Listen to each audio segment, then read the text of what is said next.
Muy buenas tardes, mi nombre es Angélica Hernández. El día de hoy vamos a desarrollar la actividad número 1 de la asignatura de Estadística 2 con definición de conceptos. Distribuciones muestrales. Las distribuciones muestrales son muestras de tamaño de una población. Para cada muestra se puede calcular el estadístico que varía de una muestra a otra. La estadística utilizada en la medida muestral, entonces la distribución se llama la distribución de muestreo de medidas o distribución de muestreo de la media. Para eso es necesario conocer la distribución de probabilidad de ciertas funciones de las muestras que se constituyen variables aleatorias asociadas al experimento aleatorio o la selección de una muestra al azar de una población, variables aleatorias denominadas estadísticos muestrales porque se basan en el comportamiento de las muestras. Es por esto que con el ejemplo tomamos la población X, que es una variación aleatoria, el resumen de una población, los parámetros, que en este caso es la media y la varianza, se tomó la muestra que corresponde a 1, 2 y 3, y se genera el resumen de la muestra. Luego se genera o se forman todas las posibles muestras de tamaños para determinar o resumir los estadísticos muestrales. Ahora tenemos las muestras de proporción. Estas son muestras de distribuciones asociadas a la variable aleatoria que une cada muestra con una proporción. Esa se llama distribución muestral de proporciones. Como generalmente las proporciones de la población son desconocidas, la aproximación la aproximamos a la muestra tomada. En varias ocasiones se plantea estimar una proporción en porcentaje, y para los casos de las variables aleatorias se toman son valores diferentes como éxito o fracaso. Es decir, que esta sigue una distribución binomial y cuando la extensión de la población es grande, la distribución binomial se aproxima a la normal. Dentro del ejemplo se tomó un lote de fruta, el cual contenía 12, de los cuales 4 venían defectuosas. Es por esto que generamos la implementación de la siguiente fórmula, la cual nos arroja el muestreo de proporción y la medida de la población, la probabilidad de éxito o fracaso, donde la población, que sería 12 frutas, 4 defectuosas, nos arroja que el 33% de la cantidad de frutas está defectuosa. La distribución de muestreo con diferencias de sumas. Este tipo de probabilidad o distribución se maneja con dos muestras que se hacen. La primera se calcula una estadística y eso da una distribución de muestreo. Y la medida y la desviación típica, donde se denota la variable y la medida.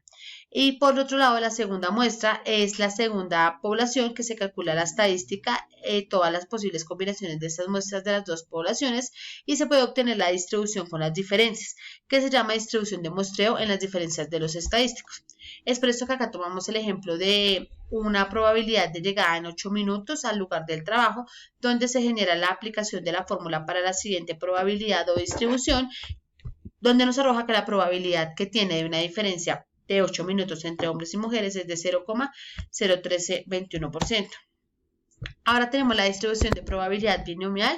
Esta distribución es una variable aleatoria discreta utilizada ampliamente en la distribución binomial y es apropiada para una variedad de procesos que describen datos discretos que son detallados, como el experimento de Badil, conocido como un proceso de Bernoulli en honor al matemático suizo, el cual nos llevará a arrojarnos un solo dato de resultado posible, como que son mutuamente exclusivos, tales como muerto vivo, enfermo saludable, en donde la obtención del resultado deseado se considera como éxito o como fracaso. Dentro del ejemplo que acá tenemos está el uso de la fórmula binomial, donde se pone el número de ensayos, el número de éxito, la probabilidad de éxito y la probabilidad del fracaso, donde el número de ensayos, el 1 o el 2, son coeficientes binominales y la X es el número de datos deseados. Ahora tenemos la distribución de probabilidad hipergeométrica, la cual es una distribución discreta que modela el número de eventos en una muestra de tamaño fijo cuando se conoce el número total de elementos en una población de la cual se toma la muestra. Cada elemento de la muestra tiene dos resultados posibles en un evento o no evento. Aquí tenemos un ejemplo de 20 piezas de fabricación donde hay 2 que son defectuosas y para realizar un control de calidad se observan 15 elementos y se rechaza el lote si alguna de estas viene con un defecto. Entonces aquí en este caso tomamos el número de la cantidad de las fabricadas y los 15 elementos que se deben tener para que no sea rechazado.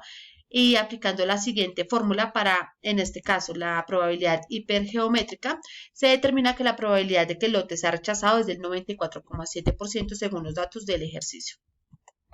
Ahora tenemos la probabilidad normal. Esta básicamente es una distribución normal que se adapta a una variable aleatoria, a una función que depende de la medida o de la desviación típica. Es decir, la función y la variable aleatoria tendrán la misma representación, pero con ligeras diferencias. Esta también se incluye la variable aleatoria continua, que puede tomar cualquier número real.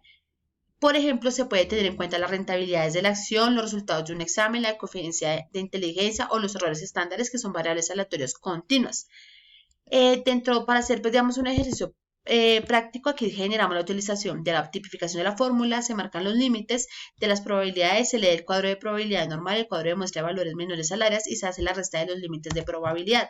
En este caso lo generamos con una población de 2.000 personas, la cual calcula las personas tendrán un peso comprendido entre los 64 y 73 kilogramos, donde aplicando la fórmula para la probabilidad normal, podemos detectar que el 1.365 personas, es decir, 68,25% de las personas pesan entre 64 y 73 kilogramos para saber el número de personas. Pues muchísimas gracias por la atención brindada.